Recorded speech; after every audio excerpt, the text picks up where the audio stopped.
Hello friends, welcome to Amit Sharma academy. BPSC TRE 4.0 और 5.0 के लिए ये यूथ कंपटीशन की बुक है, जिसमें आपको टीआरई के जितने भी एग्जाम हुए 1, 2, 3 उन सभी के प्रीवियस ईयर वाले क्वेश्चंस आपको इसमें मिलेंगे, जिसमें आपका एक जो कैंसिल हुआ था पेपर 3 वाला और री एग्ज़ाम वाला, वो भी पेपर इसमें इंक्लूड है। शिफ्ट वाइज 9, 10, 11, 12 सभी के क्वेश्चंस आपको इसमें मिलेंगे। और ये सभी के लिए है जो आपको 40 नंबर का जो जीएस देते हैं उनके लिए है। बहुत इंपॉर्टेंट क्लासेस रहेंगी ये। मैं इसकी पूरी बुक है जो आपको कंप्लीट करा दूंगा, प्लेलिस्ट बना दूंगा। और ये बुक जो है आपके लिए बहुत ही इंपॉर्टेंट है। आप अगर एग्ज़ाम दे रहे हैं 4.0 का, तो आपको सभी जो प्रीवियस ईयर के क्वेश्चन हैं उन्हें सभी को अच्छे से यूटिलाइज करना है, तभी आप आगे बढ़ सकते हैं और इसका ट्रेंड जान सकते हैं कि कैसे एग्ज़ाम पूछा जाता है। तो आज से हम इसका शुभारंभ कर रहे हैं इस बुक का, और आज हम देखेंगे प्राचीन भारत का इतिहास और मध्यकालीन भारत का इतिहास। एक ही वीडियो में देखेंगे क्योंकि उसमें प्रश्नों की संख्या कम है। ज़्यादातर आपका पूछता है आधुनिक भारत का इतिहास, यानी जो आपका होता है भारतीय राष्ट्रीय आंदोलन से संबंधित, जो भी बिहार के परिप्रेक्ष्य में पूछता है, तो उसका वीडियो भी मैं करा दूंगा आपको क्रमशः। इसमें टॉपिक वाइज कराएंगे। चलिए आज वीडियो स्टार्ट करते हैं। प्राचीन भारत का इतिहास और मध्यकालीन भारत का इतिहास। देखिए, ये सिर्फ जीएस की क्लास है। आप सब्जेक्ट वाइज के लिए मैं आपको पीआरटी का भी वो प्रिपरेशन करा दूंगा। बाकी मैथ्स और साइंस अगर आप करना चाहते हैं 6 to 8 का, तो उसके लिए अलग से आपको एनसीईआरटी पढ़नी होगी। एनसीईआरटी में मैं आपको करवा दूंगा।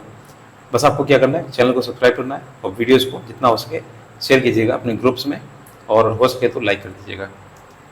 ठीक है, तो मैं आपकी जो जीएस की क्लासेस हैं वो आपको ऐसे ही कंप्लीट करा दूँगा। बाकी प्रैक्टिस सेशन भी मैंने कराए हुए हैं, हालांकि वो 3.0 के हैं। तो आप चैनल पर विजिट कीजिए, काफ़ी प्लेलिस्ट बनी हुई है। और एनसीईआरटी भी मैंने कराया हुआ है। एनसीईआरटी मस्ट है इसके लिए, एनसीईआरटी एंड एससीईआरटी दोनों में से एक पढ़ सकते हैं आप लोग। चलिए देखिए, पहला जो पार्ट है इसका, प्राचीन भारत का इतिहास यानी सैंधव सभ्यता। पहला क्वेश्चन है, निम्नलिखित में से कौन सा जानवर सिंधु घाटी सभ्यता के लोगों को नहीं पता था? तो ये था ऊपरी में से कोई नहीं। देखिए यहाँ पे ये 2023 का जो प्री हुआ था उसके भी क्वेश्चन इसमें मिलेंगे आपको। बीपीएससी के हर एक एग्जाम के क्वेश्चन आपको मिलेंगे ही। तो देखिए, इसमें ऊपरी में से कोई नहीं दिया गया। सिंधु घाटी सभ्यता के लोगों को बैल, घोड़ा, हाथी आदि पशुओं के बारे में जानकारी थी। जहाँ तक घोड़े का प्रश्न है, प्रारंभ में ऐसा माना जाता है कि सैंधव लोग घोड़े से परिचित नहीं थे, किंतु लोथल, सुरकोटदा, कालीबंगा आदि स्थलों से घोड़े की मृण मूर्तियाँ और हड्डियाँ, जबड़े आदि के अवशेष मिले हैं। मिल जाने के पश्चात अब ये निश्चित हो गया है कि इस पशु से भी सैंधव लोग परिचित थे। तो ये स्रोत है केसी श्रीवास्तव की बुक होगी, उसी से लिए गए। तो बिहार लोक सेवा आयोग ने इसका उत्तर बी माना है। यहाँ पे जब उस टाइम पे माना गया था, जब पेपर दिया था, तो बी माना था इन्होंने। वैसे इसका उत्तर ऊपरी में से कोई नहीं होगा, क्योंकि वो ऐसा कोई जानवर नहीं था जिससे परिचित ना हो इसमें जो ऑप्शन दिए गए हैं। जैसे कि वैदिक सभ्यता, इसमें एक ही क्वेश्चन था। वैदिक सभ्यता में पहला इसका दूसरा क्वेश्चन देखिए, प्रारंभिक वैदिक काल के दौरान कौन सा शहर प्राचीन मगध साम्राज्य की राजधानी के रूप में कार्य करता था? तो ऑप्शन नंबर ए राजगृह।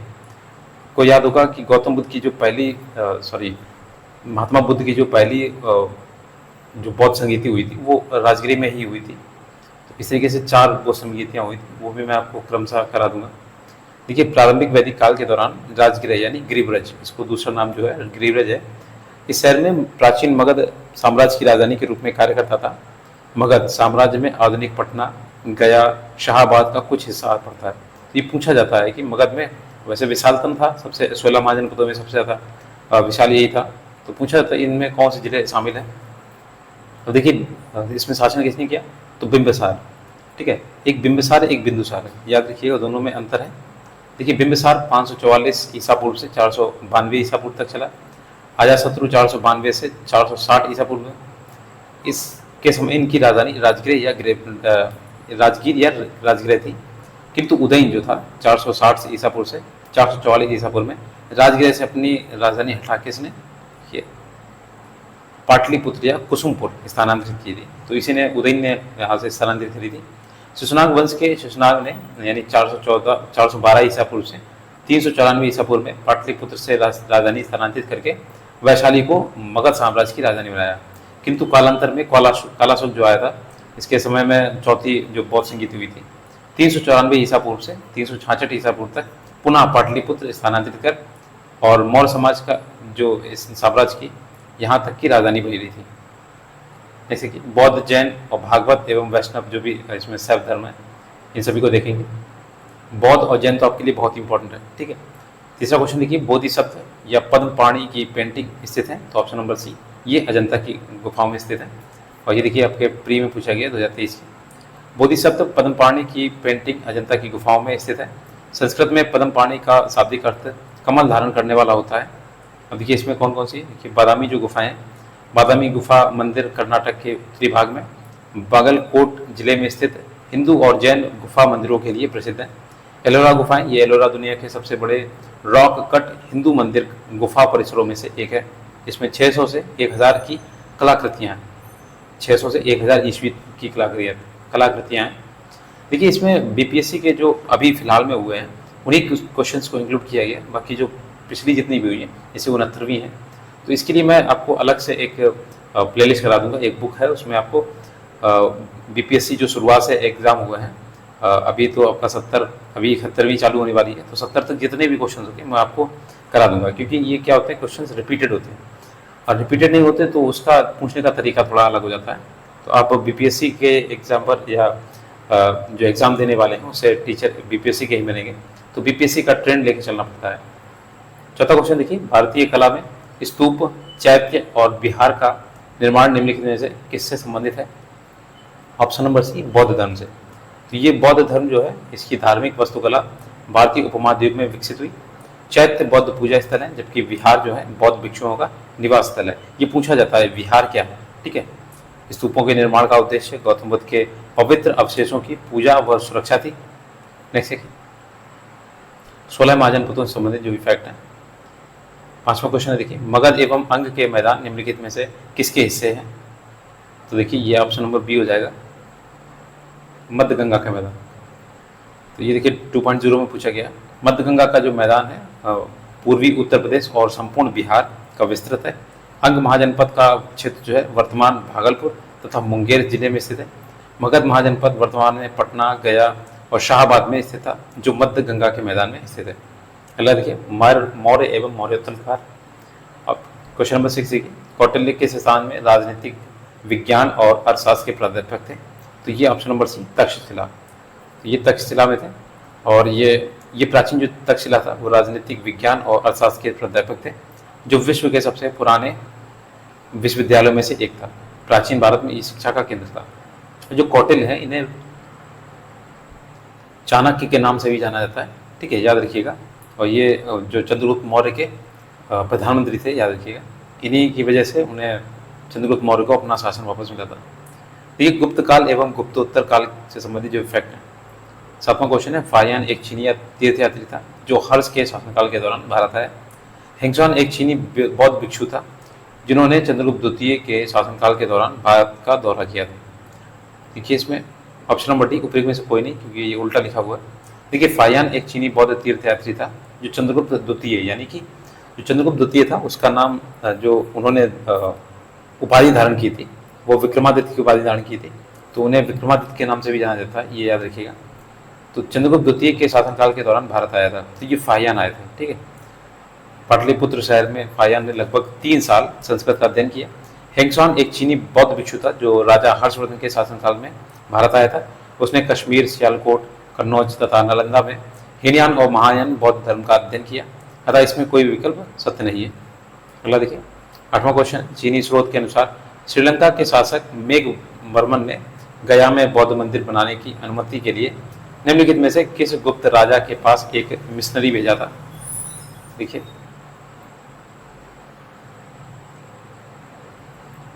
तो ऑप्शन नंबर बी हो जाएगा, समुद्रगुप्त। ये चीनी स्रोत के अनुसार श्रीलंका के शासक मेघवर्मन या मेघवर्ण ने गया में बौद्ध मंदिर बनवाने की अनुमति के लिए गुप्त शासक समुद्रगुप्त के पास एक मिशनरी भेजा था। अब देखिए इसमें जो प्राचीन जो काल का विविध, इसमें मिसलेनियस क्वेश्चन जो भी बनते हैं। क्वेश्चन नंबर 9 है, देखिए प्राचीन भारतीय धातु कर्म का आश्चर्यजनक लौह स्तंभ स्थित है। तो ये देखिए आपके दिल्ली में स्थित है, ऑप्शन नंबर बी हो जाएगा, दिल्ली में। प्राचीन भारतीय धातु कर्म का आश्चर्य लौह स्तंभ है। आश्चर्य इसलिए क्योंकि इसमें अभी तक जंग नहीं लगी। और ये देखिए 3.0 में जो री एग्जाम हुआ था, जब पेपर कैंसिल हुआ तो उसके बाद में जुलाई में हुआ था, उसमें पूछा गया है 1 to 5 में। तो ये महरौली में स्थित है। इसका निर्माण संभवतः चंद्रगुप्त गुप्त काल में लौह निर्मित इस स्तंभ में आज तक जंग नहीं लगी है, जो उसकी उत्कृष्ट निर्माण कार्य का प्रदर्शित करता है, कार्य को प्रदर्शित करता है। नेक्स्ट देखिए, खीर भवानी मेला आयोजित किया जाता है, ये भी एग्जाम में पूछा गया जो 65 हुआ था। तो ऑप्शन नंबर सी, ये जम्मू कश्मीर में आयोजित किया जाता है। तो ये कश्मीरी हिंदुओं के सबसे प्रमुख धार्मिक उत्सवों में से एक है। जम्मू कश्मीर के प्रमुख मेले झिरी मेला, पुरमंडल मेला, चैत्य मेला, चैत्य चौदस, बहु मेला, लोहड़ी जैसे प्रमुख मेले व त्योहार। अगला देखिए, राजनीति की प्रारंभिक पुस्तक नीतिसार किसके द्वारा लिखी गई? तो ऑप्शन नंबर बी, ये कामंतक के द्वारा लिखी गई है और ये पुस्तक कौटिल्य के अर्थशास्त्र पर आधारित है। इसमें प्राचीन भारत के राजनीति, कूटनीति और राजकीय परिदृश्य का वर्णन किया गया है। ये पुस्तक गुप्त काल में लिखी गई थी। अगला देखिए, इसमें सूची को मिलान करना है। देखिए इसमें ऑप्शन नंबर ए हो जाएगा इसका 2143। तो देखिए, चरक जो है चिकित्सा से संबंधित है, ब्रह्मगुप्त ये गणित से, वरामिहिर ये ज्योतिषा कार्य थे और विशाखदत्त ये नाटककार थे। अगला देखिए, ऐतिहासिक दक्षिणापथ नामक क्षेत्र का विस्तार है। तो ऑप्शन नंबर ए, विंध्याचल पर्वत श्रेणी से कृष्णा नदी के मध्य तक। देखिए, आपको ये प्लेलिस्ट मैं पूरी बना दूंगा, बुक भी कंप्लीट करा दूंगा। इससे पहले मैंने जो TRE 3.0 हुआ था उसमें भी ये बुक मैंने कंप्लीट कराई थी। अभी क्या हुआ कि 3 वाला जो एग्ज़ाम हुआ 2 बार हो चुका है, तो उनके क्वेश्चंस इंक्लूड किए गए, इसलिए मैंने ये नई बुक जो है वो फिर से करा रहा हूँ। तो अगर आपको देखना है तो आप चैनल पर जाइएगा, प्लेलिस्ट बनी हुई है, वहाँ से देख सकते हैं और फ्री ऑफ कॉस्ट है। आपको कहीं जाने की ज़रूरत नहीं, कुछ भी पेड कोर्स लेने की ज़रूरत नहीं है। आपको ऐसे ही मैं पूरी तैयारी करा दूँगा। NCERT बेस्ड, SCERT बेस्ड ही आता है, आप खुद देख सकते हैं। BPSC के जितने भी एग्ज़ाम हुए हैं उन सभी को अपने GS के माध्यम से जो 40 नंबर का आता है, उन सभी को अगर आप क्वेश्चंस को लगाते हैं तो आपका GS में अच्छी पकड़ बन जाएगी। देखिए 30 नंबर क्वेश्चन है, ऐतिहासिक दक्षिणापथ नामक क्षेत्र का विस्तार। तो ये ऑप्शन नंबर 1 बताया मैंने, विंध्याचल पर्वत श्रेणी से कृष्णा नदी के मध्य में है। तो ये देखिए, जो कृष्णा नदी है, ये दक्षिणापथ का जो तात्पर्य है दक्षिण की ओर जाने वाला मार्ग। अगला देखिए, मध्यकालीन भारत, मैं इसी में करा दे रहा हूँ। दिल्ली सल्तनत, देखिए पहला क्वेश्चन, इनमें से किसने भारत में फारसी त्यौहार नौरोज़ की शुरुआत की थी? ये बलबन था, ठीक है। इसने रक्त एवं लौह की नीति भी अपनाई थी। बलबन पहला सुल्तान था जिसने भारत में फारसी त्यौहार नौरोज़ की शुरुआत की। बलबन फारसी संस्कृति और परंपराओं के प्रति अपने प्रेम के लिए जाना जाता था। उसने अपने दरबार में गैर इस्लामी प्रथा जो थी, सिजदा एवं पैबोस, ये भी बहुत कुछ आता है, की शुरुआत इसी ने की थी।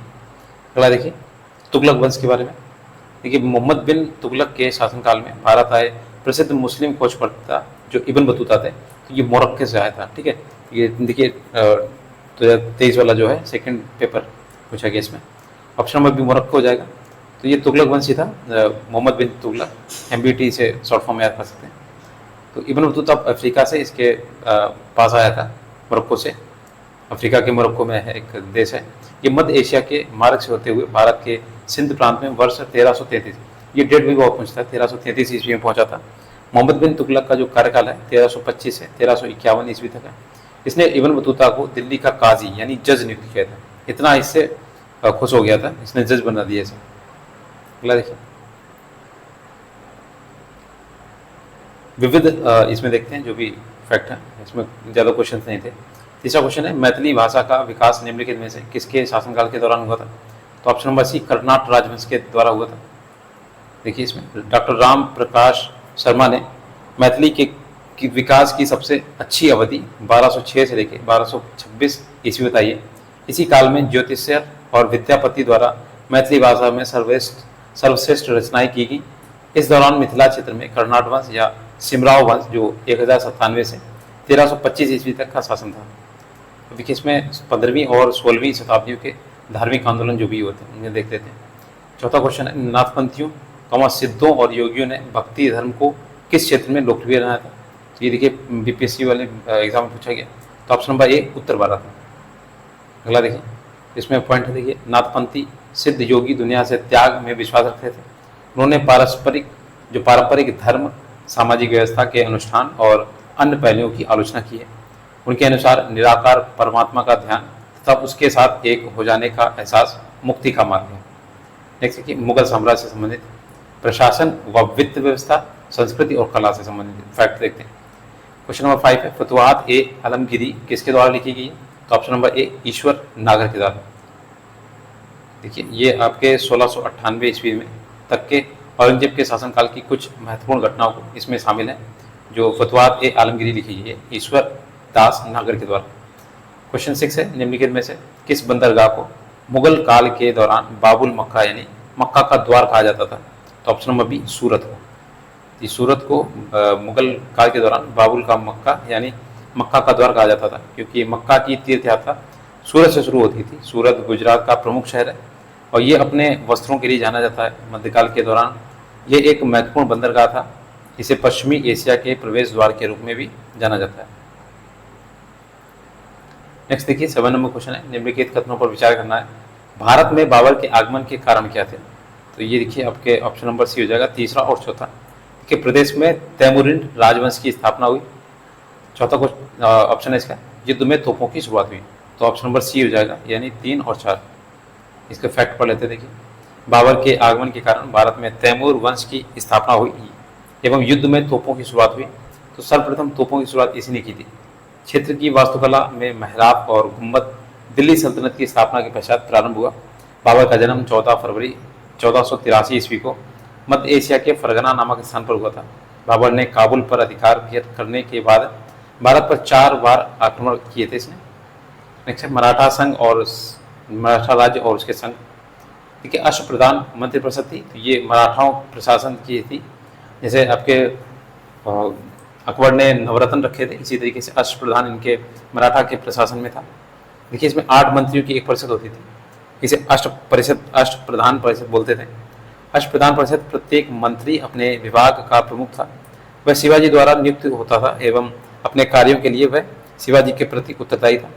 ये मंत्री शिवाजी के उच्च सचिव के समान थे, लेकिन शिवाजी मंत्रियों से परामर्श लेने के लिए बाध्य नहीं थे। शिवाजी ने किसी भी मंत्री के पद को आनुवंशिक नहीं होने दिया था। देखिए इसमें अष्टप्रधान जो भी है या प्रमुख प्रधान, सॉरी मुख्य प्रधान यानी प्रमुख जो भी है, ये राजा का प्रधानमंत्री होता था। अमात्य ये पंत अथवा मजमू आधार बोलते इसे, तो ये वित्त एवं राजस्व मंत्री था। वाकिया नवीस यानी मंत्री, ये वर्तमान गृह मंत्री था। सुमंत या तबीर, इसे वर्तमान विदेश मंत्री बोलते थे। सचिव या शुरूनवीश या चिटनीस, ये राजकीय पत्र व्यवहार था। सेनापति सरे नौबत, न्यायाधीश ये मुख्य न्यायाधीश। पंडित राव ये सद्र इसे बोलते थे। धार्मिक कार्यों के लिए इसे रखा गया था। देखिए आपका यहाँ से जो मध्यकालीन भारत है कंप्लीट होता है। इसके बाद आपका आएगा आधुनिक भारत का इतिहास। ये आधुनिक भारत का जो इतिहास है आपके लिए बहुत इंपॉर्टेंट है, तो वीडियो जरूर देखिएगा। उससे पहले आप चैनल को सब्सक्राइब कर लीजिएगा और हो सके तो वीडियो को शेयर कर दीजिएगा। मैं ये बुक पूरी कंप्लीट करा दूंगा। इसके बाद बिहार स्पेशल, ठीक है, आपको करंट जो भी 6 महीने की हुई है आपको करा दूंगा, क्योंकि एग्ज़ाम जो है आपका जल्दी हो सकता है। नीतीश जी ने बोल भी दिया है, तो आपको बिहार के लिए काफ़ी इसमें फ़ायदा रहेगा, क्योंकि 85% लगभग डोमिसाइल लग गया है। तो आपको ये नौकरी किसी भी कीमत पे लेनी है और अच्छे से तैयारी कीजिएगा। और वीडियो अच्छा लगा तो लाइक ज़रूर कर दीजिए। Thanks for watching.